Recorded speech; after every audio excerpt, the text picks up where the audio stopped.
Hello everybody, welcome to Cello Player 08. My name is Kyle, and today I have a special guest. His name is Nate, aka Chudum. Hello. He says hi, as you can clearly tell.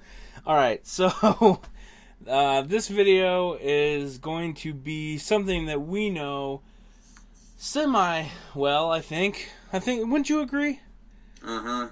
Yay, he's so enthusiastic today. Alright, anyway, so it's Call of Duty Ghosts. As you can tell by my voice, I'm not exactly 100% thrilled about it. Did you want to say something? It sucks. Exactly. See what he said. And I cut him off. I'm going to try not to cut him off this video. But anyway, so I'm going to get right into this because we're already a minute in. I'm going to get right down to brass tacks. This game did not meet a lot of expectations that everybody was hoping for, and we're going to try and point out some of them right now. So one main point is the squad points. It's definitely a big problem. I mean, there's a lot of characters, there's a lot of character customization, there's a lot of all that stuff where you use the points on. My problem is you have 10 characters, and each character you have to unlock everything over again, which is normal. It's kind of like the Black Ops 2, where you would have to, when you prestige, you get everything back. But the main problem that I have for it is it takes a lot of points to buy everything, and it's just, with the game modes being where people know, we obviously know how to get squad points. You win, you do certain things, you do your field objectives, all that stuff, you get your points, but it just takes so long and it takes so much time to get so many points just to buy one thing. It's like 9 squad points for one gun, or 9 squad points for a perk, and you have to unlock every one that you want, so it just takes so much time. Do you have anything that you would like to add on the squad point system and how you do not like it? I think it takes way too long to get squad points. I think you should get more than what you do for a game. So, like you were saying, I agree. Yeah, because the main thing that I think it, if you kind of add everything up after, if you get all 10 prestige characters and all that stuff, you're pretty much getting or spending over 10,000 points. I mean, you have to think about it, with all the perks for each character, all the guns, spending the 100, 200, 300, 400, and 500 for the extra characters besides your main 6 prestige characters are like 20 points apiece, and then like the other 5 are hundreds of points. You're pretty much spending over maybe 5,000 to 10,000 points, not even including all the extra stuff. So I mean, it's just crazy ridiculous how long it takes to buy things, and it gets so frustrating and so aggravating. So but yeah, that's one thing that they need to just either fix, or within the next game, whoever makes it, they need to fix that and make sure they don't add that. So the next topic is the big maps. This game is on the king of big maps. I feel that it's like Battlefield on steroids, especially some of these maps. Jesus Christ, it could take you minutes to find people, and then when you do find somebody, you're in a gun battle and then you die. But that's beside the point. Just the fact that these maps are so large, it's crazy. Like Stonehaven, when you're playing certain game modes like Kill Confirmed, you get sniped across the map, and of course nobody ever goes for the tag except for the people who are running around. But it baffles me how big these maps are, and I don't even know. The main point I want to get across for the big maps thing is you have a 6-on-6 on Stonehaven, which is like one of their biggest maps. Yeah, there's a lot of open area, there's a lot of cover, but there's a lot of open area as well. Like, if you're gonna have maps like that, put 12-on-12. I go as far as to say 16-on-16, make it 32. Make it 32 people in the game. Make it like the Battlefield type playing, where you have your 12-on-12 and 16-on-16, because these maps are so large. Add more people. So, is there anything that you would like to say about big maps, Mr. Nate? No, you pretty much said it all. I agree with everything. That pretty much covers it. I mean, Besides the fact that they all suck and they should have made them like Black Ops. I guess he's the guy he's the background guy that's gonna say everything sucks. Uh, I mean, yeah, it's just obviously when they make their downloadable content for the season pass holders and all that stuff, they definitely need to make smaller maps because these big maps are definitely not. People are going to be upset if they're really huge maps. So yeah, that's pretty much that. Another thing that we wanted to talk about was something that Nate actually I'm going to let take the floor is about a kill streak known as the guard dog. So Nate, go ahead and say what you need to say. Okay. I think the guard dog is way too overpowered. It should not take 3 clips to kill that guard dog. That guard dog should not be able to climb ladders and kill you. And it should not be able to jump over stuff and kill you. You show me one dog that can do that in real life. None. Completely unrealistic. I guarantee you when people watch this video, they're going to go Google it and they're going to find one. But, beside the point. Probably so, but beside the point. Yeah, he does have a point. That guard dog, I mean, another thing too, sniping the dog.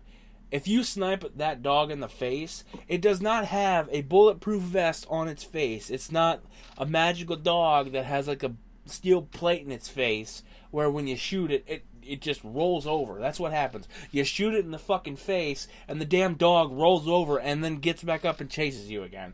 And that is not realistic. If they wanted to make Call of Duty a realistic game, you shoot a dog in the face, it's gonna fucking die. Like, really, come on. That's just they definitely need to tone that down. At least when you shoot it in the face, at least have it die. I mean, it's just mind-boggling. Alright, so we're going to get off that and go into the next topic about the map Freefall, the downloadable map Freefall.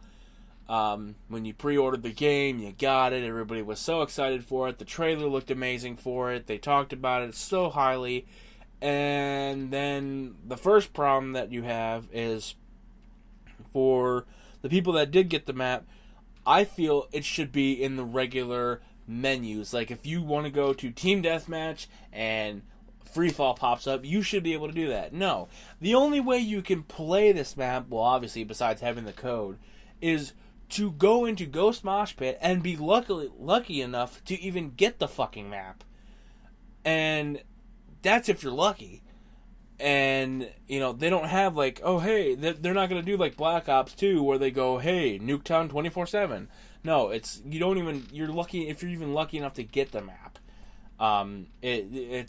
And not to mention that, the fact that the map is not that great of a map. Like, it's not, it of course isn't Nuketown. But they advertise about how, campers should beware. Like, there's not going to be a lot of camping spots because things are going to be falling off, which is a complete and total utter bullshit lie. Because people are camping with sniper rifles and camping with all kinds of things, and I'm going to let Nate talk about it because he did make a good point when we did this video before, because it was like 20 minutes the last time we did it. I wanted to make a point that he did about Freefall last time, so hopefully you remember what I'm talking about, so go ahead and talk. Okay, once again, there's grenades everywhere when you spawn. I don't care where you spawn at, there's a grenade in front of you all the time. And there's constantly people camping with guns like you said. And there's constantly people spraying with LMGs, using armor-piercing rounds or whatever you want to call it. And you die instantly. It's complete bullshit. Yeah, that's the point I wanted him to make. Because in this map, obviously the fact that the camping is a complete lie, because you're not, like, pieces aren't falling off like they say it is. But the fact is, like, if you sit in a certain spot on this map, you can get a good amount of kills. All you need is armor-piercing rounds and an LMG, and you're fucking golden. And not to mention all the other perks that you've got, you're pretty much golden for a good maybe 10, 12 kills, if you're that lucky.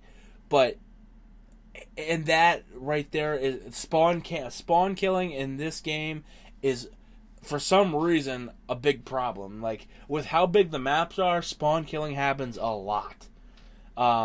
And that just baffles me, and that needs to definitely be fixed. Free Fall was definitely a good possible map that they could have made, but they definitely did not do it right. There's a lot of things that they could fix. Will they fix? More than likely not. But there's a lot of potential for it, and it just kind of, for me, it bombed. I thought it was going to be this amazing map, and it really wasn't. So, but yeah. And one more topic before we end this video. The fact that Xbox One games, or not games, Xbox One game modes, some of them are being advertised for the Xbox One only, and Xbox 360 is not going to get these same game modes. For instance, Ground War. I guess Chudum told me that that Ground War will be in Xbox One, but will not be in Xbox 360. So I'm going to let you talk about that for a minute, and go ahead and say what you got to say. Alright, well, Ground War is in Xbox One. They already have it, which is completely unfair to us. And they're supposed to, from what I've seen, get more game modes that we're not going to get. And I think that we should get everything they get because we paid 60-something bucks for it just as much as they get. So we should get everything they get. It's not fair. Yeah, that's true. Like, it goes back to Black Ops 2 where when you pay for the season pass, you get all the downloadable content. To me, that's kind of how the same feeling. It's obviously not the same thing, but if you paid that, extra $60 or 40 or $50 it was for the season pass, then you should get everything. They made all the maps and stuff. Yeah, you got all that, but then on Black Ops 2, they made those camos and all that other extra stuff that you didn't get with the downloadable content, which to me is kind of stupid. They made you pay an extra $1 or so for it, which is stupid. And so, like, with the Xbox One, it's the same company. It's still Xbox, and it's still Call of Duty. So whatever game you get on the Xbox One should be the game you get on Xbox 360. Because it feels like you're shortchanging the Xbox 360 guys and girls because, just because Xbox One is the new system and it's amazing and it's cool and it's the new thing, you're going to put all your effort and time and energy into making that the best thing instead of focusing on what everybody has now, which is the Xbox 360. Not everybody's starting off with the Xbox One going to the 360. It's everybody has a 360 now, and they're upgrading. And if they don't upgrade it, they're still going to have the 360. So they need to focus on the 360 just as much as they do the Xbox One, adding the same features from the One from the 360 to the One, and some of the features that they're giving to the One to me, feel like they should go on the 360 as well because it's the same fucking game. But anyway, that's pretty much all we are going to talk about today. If you want to see more Call of Duty stuff or talking about Call of Duty and whether you think it sucks or it's good, what do you want to hear about it, let me know in the comment section below. If you want to hear Nate again, let me know in the comment section below and we'll talk about some other stuff, maybe some other games or whatever, because we like talking about games. Right, Nate? Yep. Good. Okay. I was going to tell him to say good anyway. So, yeah, if you want to see him again, then just let me know in the comment section below. And hopefully you guys like this video and thumbs it up and all that other fun stuff they tell you to do on YouTube. So, alright, we will see you later. Peace.